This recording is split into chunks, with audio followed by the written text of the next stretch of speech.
Nahuli ng mga operatiba ng PNP Maritime Group ang iligal na pagpasok ng mga produktong petrolyo sa Sitangkay, Tawi-Tawi. Narito ang buong detalye ng report mula kay Patrol Woman Angela Bandarlipe.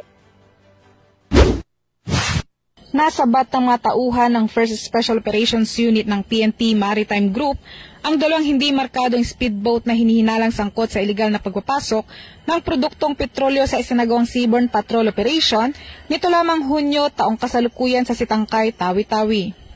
Sa nasabing operasyon, dalawang individual ang sakay ng unang bangka habang isa naman ang sakay ng ikalawa.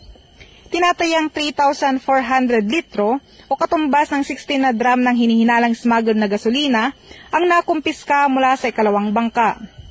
Nabigong magpakita ng anumang kaukulang dokumento ang mga sakay para sa pagdadala ng nasabing produkto na isang paglabag sa Republic Act 10863 o Customs Modernizations and Tariff Act. Kabilang sa mga nasamsamang dalawang hindi markadong kulay-abong speedboat at ilang drum ng smuggled petroleum products. Ang mga ito ay agad na dinala sa kusdeya ng 1st Special Operations Unit Maritime Group para sa kaukulang dokumentasyon bago formal na i-turnover sa Bureau of Customs sa Bungaw, Tawi-Tawi para sa nararapat na aksyon. Patuloy ang PNP Maritime Group sa pagtutok sa mga aktibidad ng smuggling sa katubigan ng Bangsamoro upang matiyak ang seguridad at kaisan sa riyon.